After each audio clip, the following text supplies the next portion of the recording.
The sun beat down on a dusty dirt road in western Germany, May 1945. A convoy of black Mercedes-Benz staff cars glinted in the weak spring light, their polished surfaces reflecting a world collapsing around them.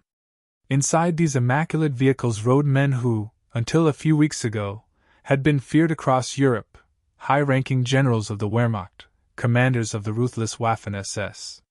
They were the elite of a defeated regime, yet their composure suggested nothing of the chaos consuming their country.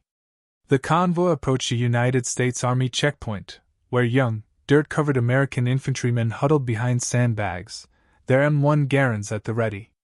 The war in Europe was drawing to a close, yet here, in this quiet stretch of road, history was about to play out in a brief, surreal confrontation.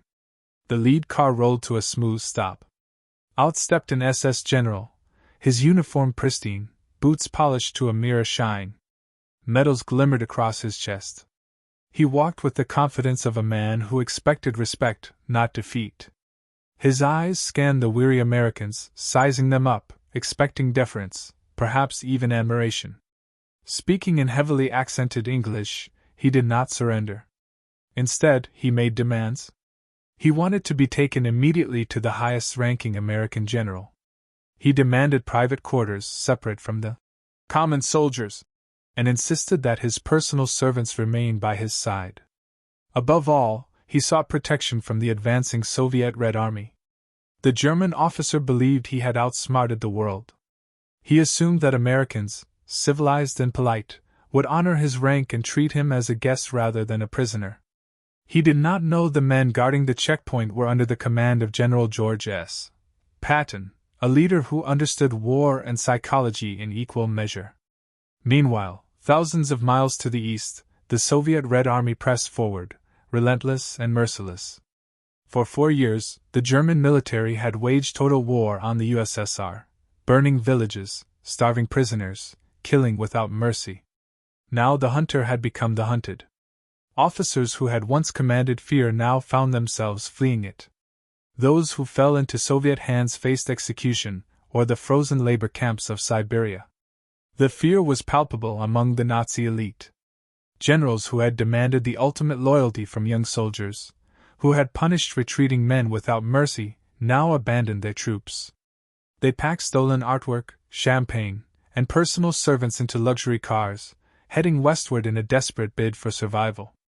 Their only hope was surrender to the Americans, whom they assumed would treat them as honored guests.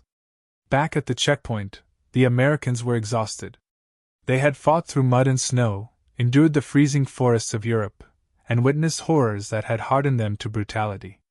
Now they faced a bizarre scene: the once feared leaders of the Third Reich, arrogant and demanding, stepping from sleek cars, expecting to be treated with deference. The soldiers did not salute. They did not carry luggage. They simply pointed rifles, enforcing the first taste of reality these officers would face. The illusion of aristocratic privilege was about to shatter. Word traveled quickly up the chain of command, eventually reaching Patton's desk. Patton, a man of action and cunning, understood the situation instantly. He would not grant them luxury. He would not treat them as equals. These men, so confident in their rank and impunity, were about to discover the devastating truth of defeat. The stage was set.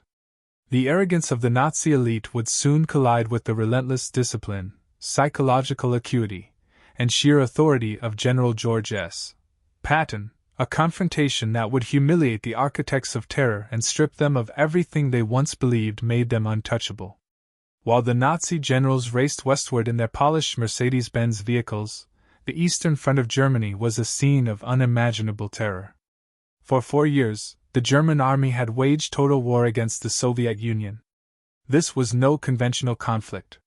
It was a war of annihilation, a merciless campaign aimed at destroying people, villages, and entire cities without hesitation. The SS and Wehrmacht had burned towns to the ground, starved prisoners, and executed civilians with chilling efficiency. Now, the hunter had become the hunted. By spring 1945, the Red Army had become a tidal wave of vengeance. Tanks rolled across fields once occupied by terrified villagers. Artillery shells tore through city streets, reducing historic buildings to rubble. Soviet troops moved with a single-minded determination, leaving no trace of mercy in their wake. Word of the atrocities committed by the Nazis had fueled an implacable desire for retribution. Every German officer, every SS commander knew exactly what awaited them if captured: firing squads, brutal interrogations, or long, frozen labor in the Siberian camps. There was no hope, no negotiation, no escape for those who fell into Stalin's hands. The realization of this grim reality struck fear into the hearts of the German High Command. Men who had once been fearless, commanding the loyalty of thousands, now cowered at the thought of the advancing Soviets. These were generals who had ordered teenage soldiers to fight to the last bullet, threatening death for the slightest retreat. Yet now, faced with the prospect of their own destruction, they abandoned their posts. The war had exposed the fragility beneath their armor of arrogance. This desperate fear sparked one of the most pitiful retreats in military history. Generals and commanders packed their belongings: tailored uniforms, stolen art, and bottles of champagne. Personal servants followed in tow. They left behind the very soldiers they had trained, inspired, and punished, marching them into a war they would not personally witness. The officers fled in luxury, their survival strategy entirely dependent on the Americans, who they assumed would be civilized, accommodating, and deferential to their rank. But this assumption was a dangerous miscalculation. Years of Nazi propaganda had led these men to believe that Americans were soft, weak, and overly civilized. They thought rank and status transcended national boundaries, that the gentleman's code of European warfare would ensure their safety and comfort. They envisioned surrender as a formal affair, complete with private quarters, fine meals, and protection from the feared Red Army. Meanwhile, across the eastern plains, the Red Army's advance left a trail of destruction. Smoke curled from villages, tanks rumbled across flattened fields, and terrified German civilians fled into forests and cellars. Soldiers who had previously feared only the enemy now feared retribution, knowing that their past crimes would follow them like a shadow. The stories of Soviet cruelty traveled fast: executions, imprisonment, and brutal treatment of anyone connected to the Nazi regime. The elite knew there was no room for error. Their lives, once untouchable, now depended on the mercy of a foreign power they did not understand.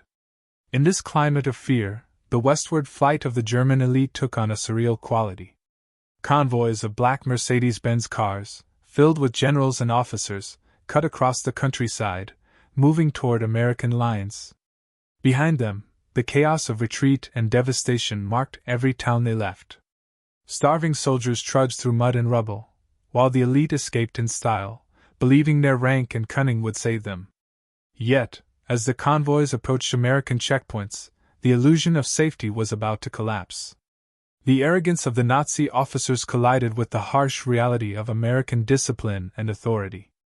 Their fears of the Red Army, the very force they had tried to flee, were still very real. But the consequences of overestimating American civility were about to deliver a lesson in humility and justice unlike any they had faced in the entire war. The stage was set for a confrontation where the ultimate weapon would not be tanks, bullets, or bombs, but psychological mastery. The fear that had driven them westward would meet a force they had underestimated: General George S. Patton and the unyielding discipline of the United States Third Army. The checkpoint stretched across the dirt road like a thin line between two worlds. On one side, the mud-caked, exhausted soldiers of the United States Army. On the other, the highly polished black Mercedes-Benz staff cars carrying the fleeing elite of the Third Reich. The contrast was jarring. The Americans were tired, hungry, and battle-worn. The Germans were immaculate, arrogant, and desperate. The lead car came to a smooth stop. Out stepped a German general, his uniform perfectly pressed, boots shining, medals glinting in the morning sun. He moved with the confidence of a man accustomed to absolute obedience, scanning the weary Americans as if they were attendants rather than soldiers. Behind him, more officers followed, equally proud and certain of their impending privileges. The generals did not act like men defeated in a collapsing nation. They barked orders in German, demanding that American privates fetch their commanding officers immediately. They requested private quarters, insisting they be separated from the enlisted soldiers they considered beneath them. Some even tried to negotiate politically, arguing that the Americans and Germans should unite against the real enemy, the Soviet Union. The American infantrymen stared in stunned silence. They had fought through the mud and freezing forests, witnessed horrors in concentration camps, and survived battles that had killed thousands of their friends. Now, these supposed gods of war expected to be treated with respect and civility? They had no intention of complying. M1 Garand leveled, they pointed rifles at the approaching officers, refusing to salute. No one carried luggage. No one acknowledged their rank. The German officers could not believe it. They had assumed that the Americans, a civilized people, would respect hierarchy and tradition. They had envisioned a luxurious surrender, private tents, warm meals, servants at their disposal, protection from the Red Army. Instead, they were met with indifference and quiet, lethal authority. Reports of this audacious, arrogant demand quickly traveled up the chain of command, eventually reaching General George S. Patton, commander of the United States Third Army. Patton was a man who understood both the battlefield and the mind of the enemy. He knew that these generals were narcissists, men who fed on fear, respect, and hierarchy. Physical punishment could have made them martyrs. But psychological humiliation? That would break them completely. Patton arrived at the checkpoint, walking steadily along the line of captured officers.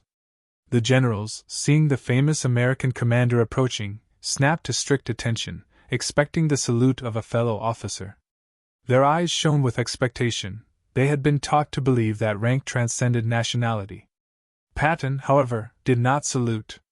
He did not even glance at their insignia. He walked past them, his face a mask of controlled disgust. One of the German officers stepped forward, attempting to assert his authority. He listed his rank, years of service, and expected privileges under the international rules of war. He demanded separate quarters and protection from the Soviets. Patton stopped, looked the man in the eye, and said nothing at first. The silence was thick, heavy with tension. Then Patton spoke. His words were calm but sharp, carrying a metallic edge that cut straight to the core.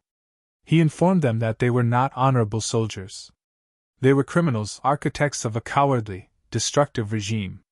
His military police stepped forward immediately, ripping medals from chests, tearing insignia from collars, and confiscating personal belongings. The officers gasped in shock as their identity, pride, and authority were stripped away. Patton did not stop there. He ordered their cars seized, their servants sent to the labor pens, and every officer marched into the muddy prisoner enclosure alongside the very soldiers they had abandoned. The illusion of aristocratic surrender had vanished. The Nazis had expected comfort and respect. Instead, they faced mud, hunger, and humiliation. For the first time, the generals understood that their assumptions about the Americans were wrong. They were not gentlemen who revered military rank. They were soldiers who understood discipline, authority, and the raw power of psychological dominance. The checkpoint, once a place they thought would grant safety and privilege, had become a crucible of reality. Here, in the middle of a war-torn German countryside, the fleeing elite of the Third Reich first tasted defeat in its most bitter form. It was not a physical blow that humbled them, but the stripping away of pride, identity, and the delusions of power that had carried them through a decade of terror. Patton moved through the dusty holding area with the calm precision of a predator sizing up prey. The captured German generals and SS commanders were lined up, uniforms immaculate but faces pale with fear. Their polished boots were scuffed from the march, medals glimmered faintly but would not last long. They expected respect. They expected civility. They expected, in some deluded way, that their rank still meant something. The soldiers had already begun stripping their ranks of meaning. Military police had seized luggage, confiscated vehicles, and marched personal servants to the labor pens. The generals protested, arguing that this violated their rights under international law. They demanded privileges as officers, claiming that the Americans should treat them according to their status. But the young infantrymen did not flinch. They stared, rifles ready, letting silence amplify the humiliation. Word had reached Patton. And when Patton arrived, he brought with him the authority of the battlefield, the weight of history, and an understanding of human psychology that few could match. He did not yell. He did not demand obedience. He did not need to. His presence alone suffocated the arrogance from the men who had believed themselves untouchable. Patton walked slowly down the line of trembling officers. Each general had been a master of command and fear for years. Now, under his gaze, they shrank. Patton's eyes scanned the assembled men, measuring their pride and breaking it with calculated silence. One by one, he stopped in front of them, never acknowledging rank, never nodding to medals, never allowing a shred of dignity to remain intact. When one of the highest-ranking officers stepped forward, attempting to assert authority, Patton's cold, steady voice cut through the tension. "You are not honorable soldiers," he said, each word deliberate. "You are the architects of a criminal regime, responsible for death and terror." The officer paled, his chest tight with disbelief. Patton's military police moved in immediately, ripping iron crosses from chests, tearing silver collar tabs from collars, and stripping officers of every visible mark of their rank. The physical act of humiliation was swift, but only the beginning. Patton knew that these men were narcissists, that they thrived on respect, fear, and hierarchy. To truly destroy them, he needed to strip not just their medals, but their identities, their illusions of invincibility. He ordered the confiscation of cars, the removal of personal servants, and the seizure of every luxury they had carried westward in their desperate flight. Then came the ultimate psychological stroke. Patton directed the generals toward the muddy prisoner enclosures already crowded with regular German infantrymen, men they had abandoned, starved, and sent to fight to the last bullet. Patton's words were precise, cutting, and merciless. "You will march into that mud with the rest of your men. You will eat their rations. You will sleep in their dirt. You have no rank here. You are nothing but defeated prisoners of the United States Army." The impact was instantaneous. The generals' faces drained of color. Arrogant postures collapsed. Protests faltered under the weight of reality. Even the most defiant SS commanders realized, for the first time, that their survival depended entirely on the mercy of a man they had underestimated. One officer, still clinging to his ego, attempted to argue further, raising his voice and demanding that the Americans honor their obligations. Patton stepped close, so close that the man had to lean back. The general's confidence faltered as Patton's voice dropped to a menacing whisper. "You are alive right now simply because I allow it. One more demand, one more complaint, and I will personally drive every one of you east into the hands of the Red Army. Do we understand each other?" Silence fell. The officer's legs shook, the color drained completely from his face, and his arrogance crumbled. The generals, once untouchable in their imagination, finally grasped the reality of their situation. They were powerless, stripped of identity, and utterly at Patton's mercy. Patton had achieved what bullets could not. He had shattered their egos, stripped their illusions of invincibility, and enforced obedience without a single physical strike. It was battlefield justice in its purest form, a psychological victory over the men who had terrorized millions. In that dusty enclosure, amid mud and humiliation, the master race had been brought to its knees by one American general who understood fear, pride, and the art of total dominance. The German generals had already been humbled. Medals torn from their chests, insignia ripped from their collars, vehicles confiscated, and personal servants sent away, they were stripped of everything that had once defined them. They trudged through mud alongside the very soldiers they had abandoned, their faces pale, eyes downcast. Pride, dignity, and authority, all illusions, had been reduced to dust. Yet even in the face of such humiliation, one SS commander could not let go of his ego. He stepped forward, chest puffed with defiance, voice trembling but forceful. "This treatment is barbaric," he shouted in heavily accented English. "You are violating our rights as officers. We demand adequate accommodations, private quarters, and protection from the Soviets. If you cannot guarantee this, We would rather face another fate." The words hung in the air, a final attempt at arrogance. Patton stopped and slowly turned to face the man. The general's defiance was a fragile veneer. Beneath it, terror simmered. Patton stepped closer, so close that the SS officer had to lean back, as if physically recoiling from the presence of the American general. The silence stretched for a heartbeat, heavy and suffocating, before Patton spoke. "You listen to me, you arrogant son of a bitch," Patton said, his voice low, controlled, and deadly precise. "You are alive right now simply because I allow it." He paused, letting the words sink in. Every officer in the line understood immediately. Their fate rested entirely in the hands of this one man. Not their skill, not their rank, not even their proximity to the Americans. It was Patton alone who determined whether they lived or died. Patton leaned in even closer, his eyes locked on the panicked face of the SS commander. "If I hear one more word of complaint, if you demand one more luxury, or if you ever try to quote the rules of war to me again," he whispered, "I will personally load every single one of you onto open cargo trucks and drive you straight east, directly into the hands of the Soviet Red Army. Do we understand each other?" The effect was immediate. The color drained from the SS commander's face. His legs shook, his chest heaved, and his shoulders slumped. The arrogance that had sustained him through years of terror and war evaporated instantly. He had fled westward to escape the Red Army, and now Patton held that very threat over him like a sword. The fear of Soviet vengeance, a fate worse than any American punishment, stared him in the face, crushing him utterly. Silence descended over the line of generals. The once proud men shuffled their feet, unable to meet Patton's gaze. Even the officers who had not spoken understood the implication. They were at the mercy of a general who knew exactly what terrified them most, and he would not hesitate to make good on his words. Without another sound, the broken SS commander muttered, "Yes, General." His voice was trembling, barely audible, but it carried the weight of total surrender. The rest of the officers turned quietly, following Patton's orders to march into the muddy enclosures with the regular German infantry. The illusion of aristocratic captivity, the hope for comfort, respect, or privilege, was gone. For the first time, the fleeing Nazi elite were truly powerless. They had spent years projecting dominance, ordering executions, and manipulating fear.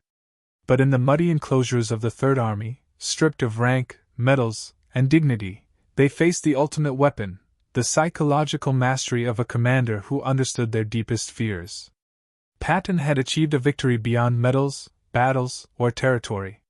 He had dismantled the arrogance, pride, and illusion of invincibility that had defined the German high command for over a decade.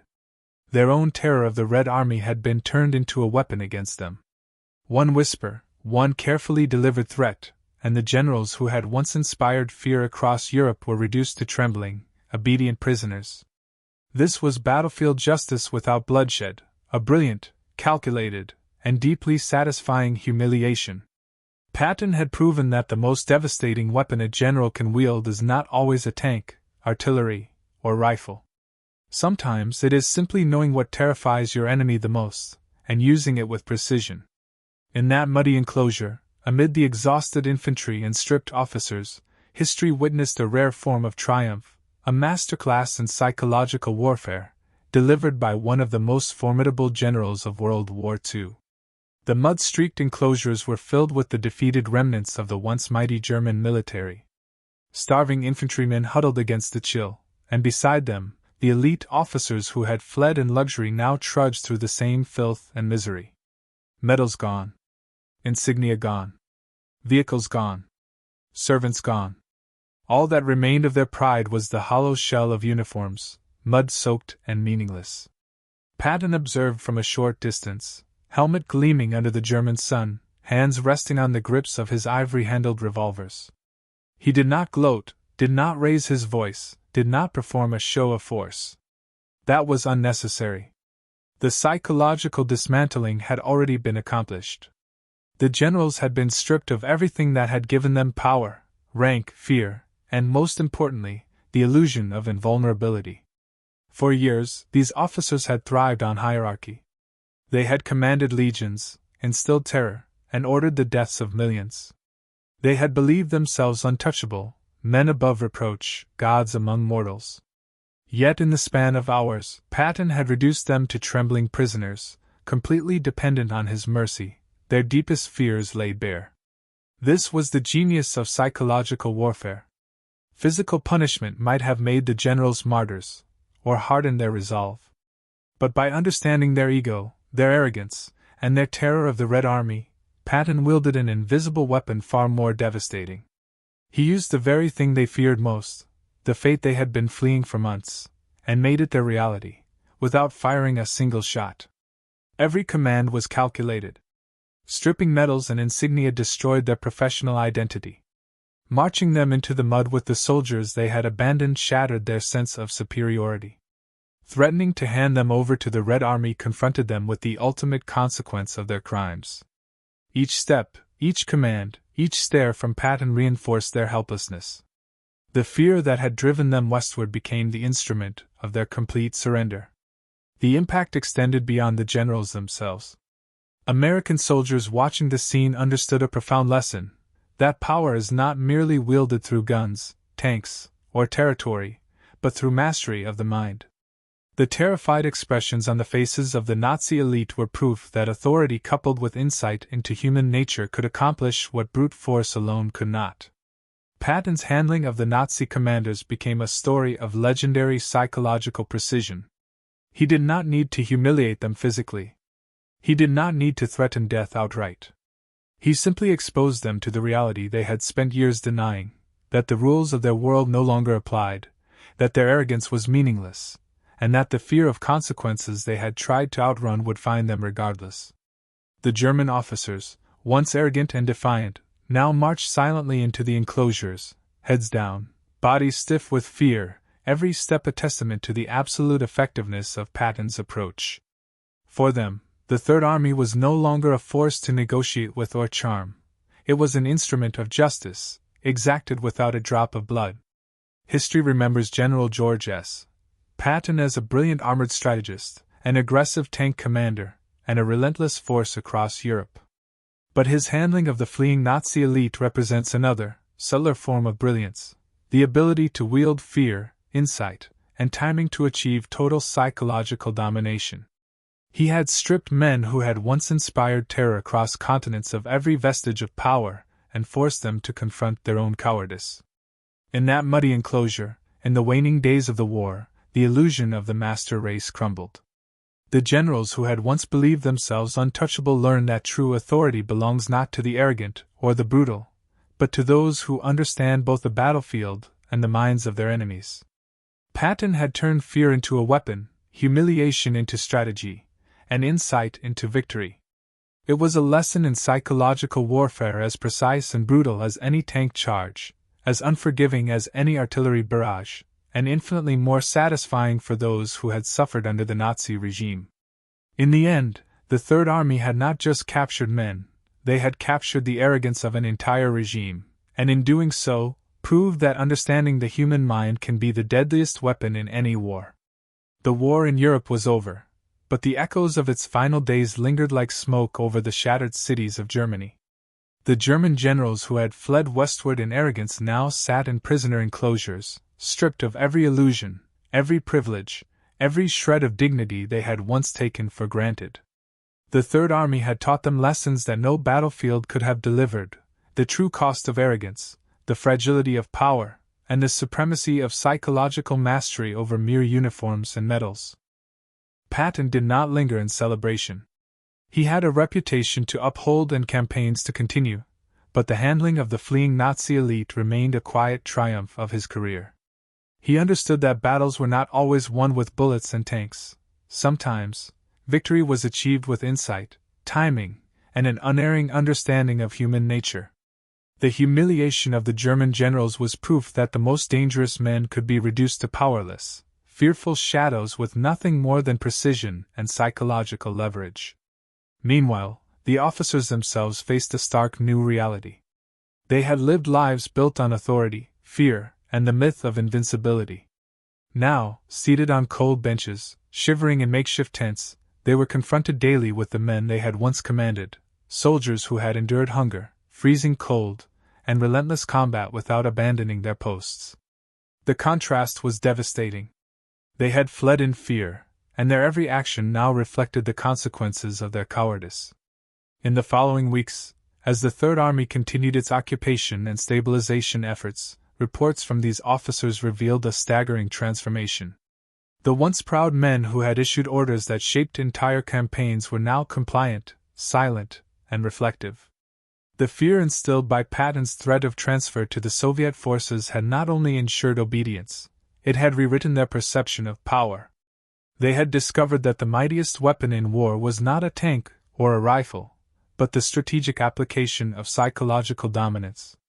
The American soldiers, too, felt the impact. Watching the formerly untouchable elite reduced to mud street, obedient prisoners strengthened their morale. They had witnessed justice delivered not with blood, but with intellect and timing.